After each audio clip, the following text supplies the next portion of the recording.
So it comes back discounted at a 10% tax rate and ends the deferral of taxes on corporate income earned abroad.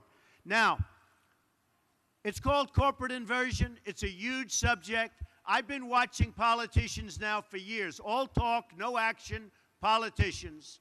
I've been watching them for years talking about bringing this money back.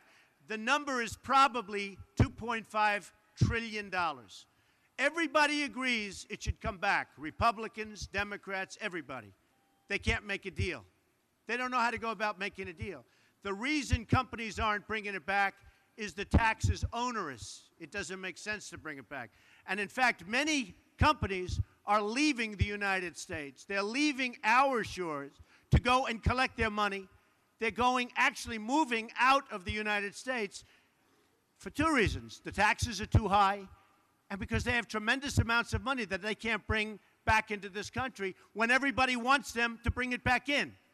It's called leadership. We will have that money brought back in. As an example, I have millions of dollars overseas. I can't bring it back into this country. We file papers. We've been doing this for a year and a half. You can't get it back in. So the money stays in other countries, and that's what happens. Not good for us. The level of leadership that we need to get things like this done is so important. But this is something, and I've been watching it for a long time, everybody agrees to. We also reduce or eliminate some business loopholes, many of them actually, and deductions made unnecessary or redundant by the new lower tax rate on business income. The tax rate now is so low that a lot of these deductions, which are complicated, which don't make sense, and which are unfair, are gone. And we phase in a reasonable cap on the deductibility of the business interest expense. So we are going to give you, we have a very complex set of papers that actually, if you know business, is not so complex. And we're going to hand them out right now to the press. And I think you'll see, we have an amazing code. It will be simple, it will be easy, it will be fair. It's graduated. As you get up in income, you pay a little more. Some of the very unfair deductions that certain people have been given who make a lot of money will not be available any longer. But I actually believe they'll do better because I think the economy will grow. It'll grow rapidly, and we'll have something very special. Now, with all of that being said, and before we take some questions, we have to cut the costs of what's going on in this country. If you look at what we're doing and the money we're spending, I read where a washer, you know what a washer is? Nuts, bolts, and washer. To send from one state to another, it was a 19-cent washer, and it cost $900 and some odd thousand to send it from here to there. And there are many examples. Hammers that cost $800 that you can buy in a store for a tiny amount of money. We will run this country properly. There is so much money to be saved. We're reducing taxes, but at the same time, if I win, if I become president, we will be able to cut so much money and have a better country. We won't be losing anything other than we'll be balancing budgets and getting them where they should be. So this is a plan that's simple, that's a major reduction. I think people are going to be very happy. We've already had some very good reviews. I did the plan with some of the leading scholars and economists and tax experts that there are in this country. They love it. They say, why hasn't this been done before? And this is my wheelhouse. That's what I do well.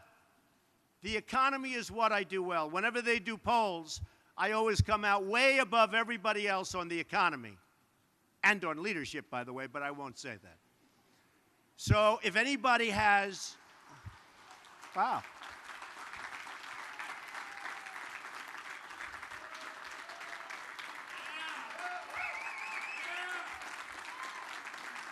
Thank you. That's amazing. That's some of the press was actually clapping. I never saw that. I don't think I've ever seen that before. All right, why don't we take some questions from the press? Yes, go ahead.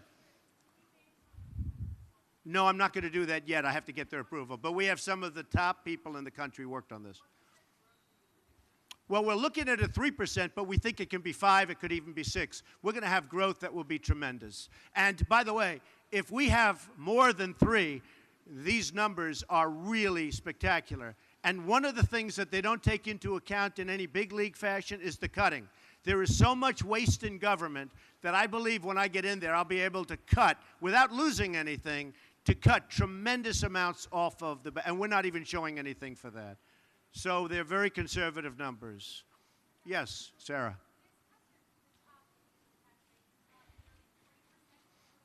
Yeah.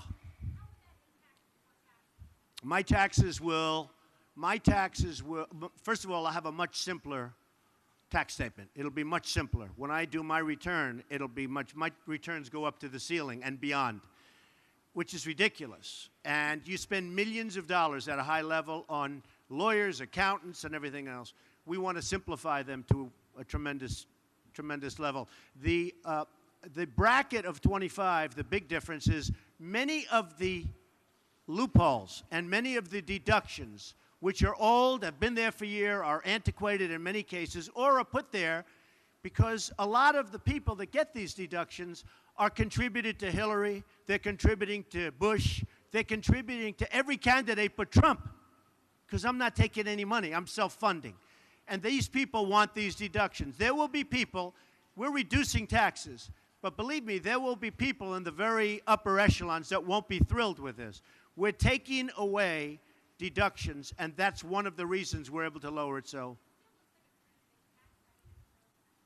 Yeah, this is actually a tax reduction. A big tax reduction, including for the upper income. I believe that the economy will do so well that even though they won't be getting certain deductions, which aren't fair for them to be getting, that they'll end up doing better. Okay, yes, go ahead.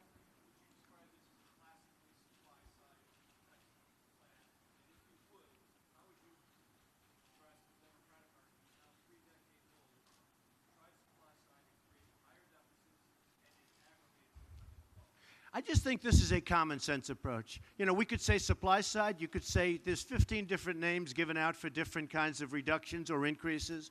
I don't think it's supply side or anything else. I think this is a common sense, well thought out tax proposal that's going to trigger the economy, going to make everybody go back and really want to work. It's going to create tremendous numbers of jobs. One of the other things that I'm coupling this with is if I become president, I'm going to renegotiate our trade deals, because our trade deals are not sustainable by this country, not sustainable. We cannot continue to let our jobs go to all of the different countries. There's not a country that we negotiate with that doesn't make a better deal. Everybody, we lose money with everything. I'm also going to renegotiate some of our military costs because we protect South Korea. We protect Germany. We protect some of the wealthiest countries in the world, Saudi Arabia. We protect everybody. We protect everybody. And we don't get reimbursement. We lose on everything. We lose on everything. So we're going to negotiate and renegotiate trade deals, military deals, many other deals that's going to get the cost down for running our country very significantly. I'm not showing a big number in that, but I believe that if I become president, those numbers are going to be massive. As an example, Saudi Arabia, they make $1 billion a day. We protect them. So we need help. We're losing a tremendous amount of money on a yearly basis, and we owe $19 trillion. I used to say 18 for the last 6, 7 months. Now it's 19, and it's only going up. Yes, Tom?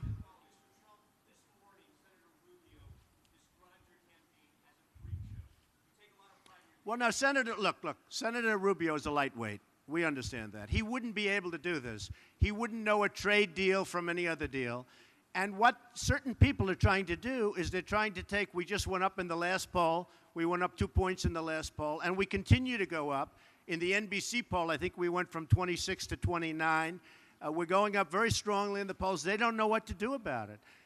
I built a great company. You'll see that in 60 Minutes last night. I built a great company It's a phenomenal company with very little debt, tremendous cash flow. I'm funding my own campaign.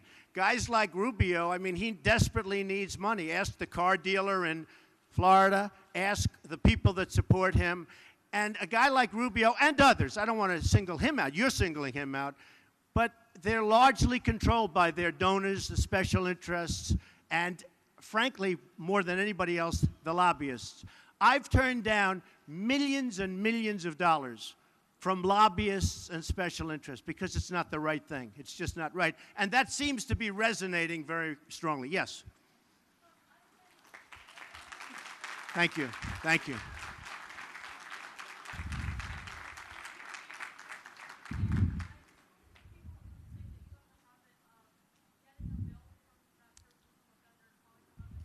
I negotiate. It's true, I do. I get bills from people and I negotiate.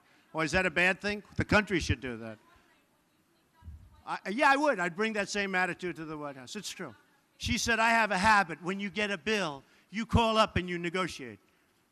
To me, that's a compliment. No, I want to take that thinking to the White House. I would bet you we could save 20% of our budget.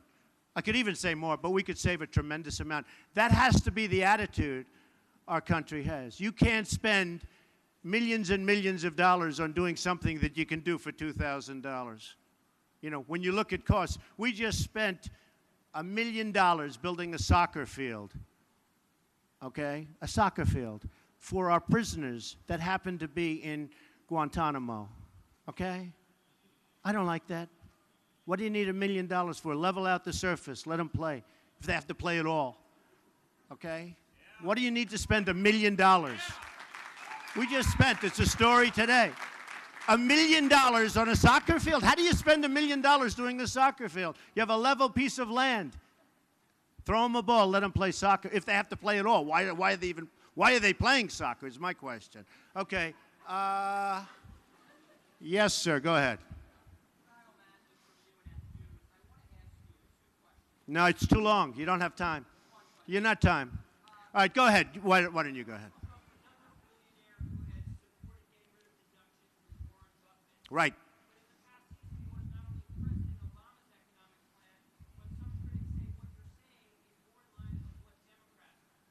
No, not at all. We're lowering taxes, which the Republicans love. And I think one of the reasons I am doing so well in the polls, and one of the reasons I'm doing so well when it comes to the economy in all polls, is that this is the thinking. No, we're lowering taxes very substantially, we're simplifying, and we're getting rid of deductions that are actually obsolete that certain people want to keep for certain reasons. So no, that's not true. Yes, sir, go ahead.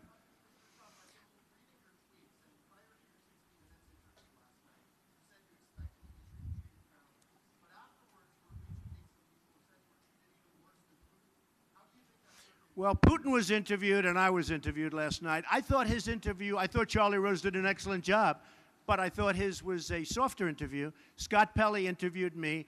I thought Scott was terrific. I mean, it was a tough interview, but I thought he was very fair. And I thought the piece was very good. Yeah, go ahead. Why is he harder on me than Putin? I would say because Putin is a nicer person than I am. Okay, go ahead.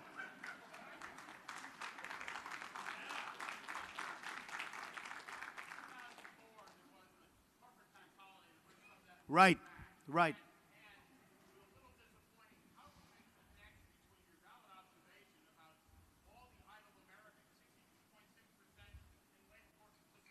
It's the worst in 36 years. Okay. Well, it's a good question, and you can connect the dots. But I guess it has been probably since '04, you know, you're talking about 10, 11, 12 years, that people have wanted to bring the money back into the country.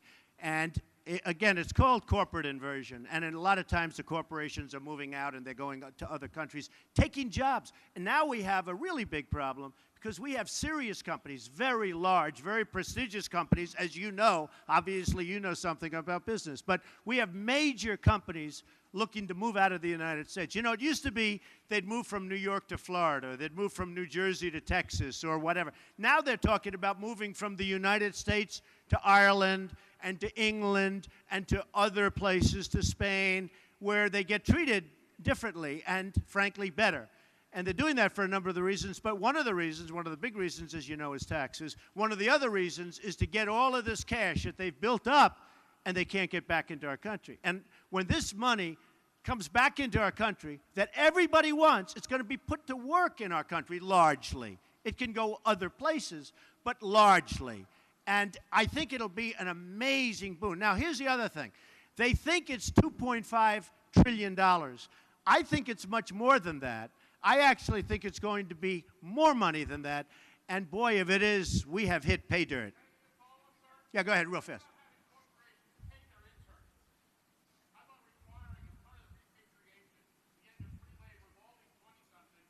Well, you know, when you end the repatriation, when you get the money coming back in, beyond, tremendous things happen. Sarah, go ahead. Well, I'll be announcing that in the not-too-distant future. But I will tell you, I've been honest. I'm the only one that's honest about this thing. I watched Romney, and I watched, I pay so much tax, I pay so much tax. I watch all politicians, and they say, I fight like hell to pay as little as possible. Can I say that? I'm not a politician.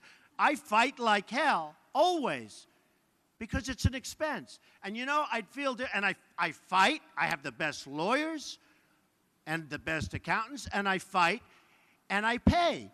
But it's an expense. And frankly, I would feel differently if this country were spending the money wisely instead of throwing it out the drain.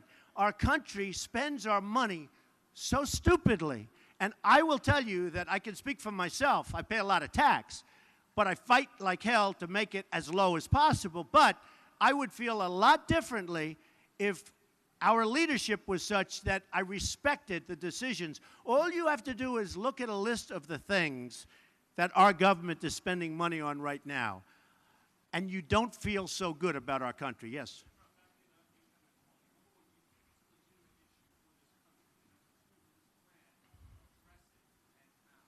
Well, I'll tell you what, in terms of income inequality, we're going to create a lot of jobs.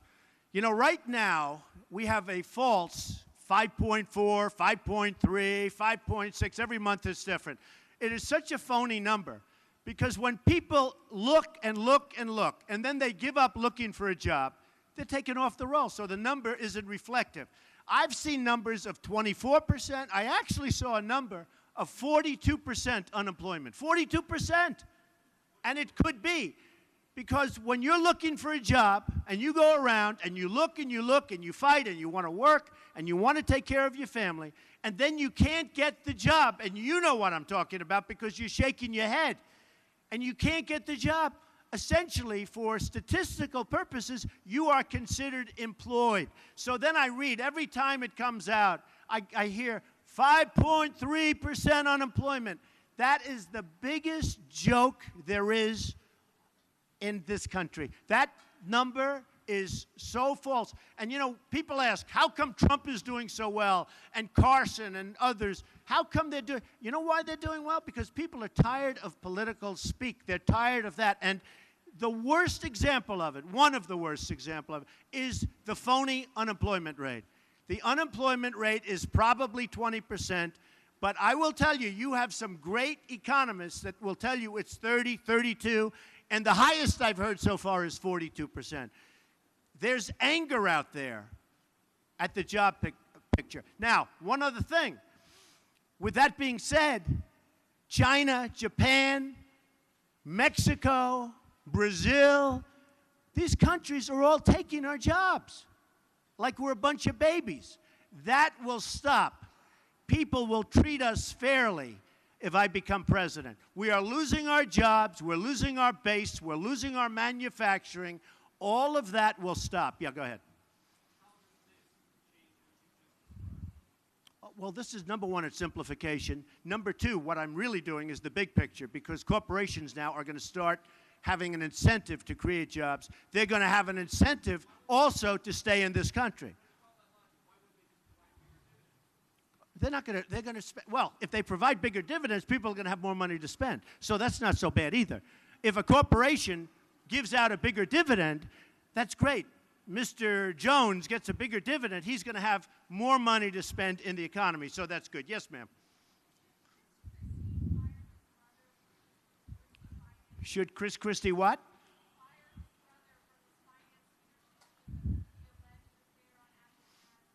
I know nothing about that.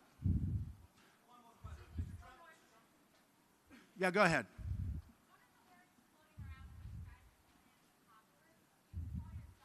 No, I'm not a populist. No, I'm not. I'm a man of great common sense. I'm a man that's built a tremendous company with the best locations in real estate, the best everything. You're here at one of them. I have many of these. I've done a great job. I've employed tens of thousands of people. I employ now thousands and thousands of people. I've done a good job, but I wouldn't say populist at all. I would say I'm a man of common sense. I'm cutting taxes. I'm going to create a lot of jobs. I'm going to get rid of a tremendous amount of waste. And I'll tell you what, the waste that I get rid of, is going to have a huge impact, and I'm not even putting that in my numbers. So I think it's going to be terrific. All right, how about one more question? Go ahead. Yes, the motor industry. That's a beautiful way of describing it, the motor industry. Where are you from? England. I love oh, what a beautiful accent. No, I want to get the industry, we call it the automobile industry, but I want to get the automobile industry to build factories here. As you know, Ford is building a $2.5 billion factory in Mexico. Mexico also took a big plant out of Tennessee, and Tennessee thought they were going to get it, and they didn't. I want the motor companies, as you would say, or the automobile companies, to build their plants in the United States. I don't want Nabisco leaving for Mexico or any place else. I want these companies not to leave Chicago, not to leave Michigan, not to leave New Hampshire and Iowa and South Carolina and all of these places where they're leaving and they're going to other countries. I want them to stay here, and they will stay here, and they'll be so happy. Ladies and gentlemen, thank you very much. It's been a great honor. Thank you. Thank you. Thank you.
Sorry, I didn't realize my camera was sitting with tripod.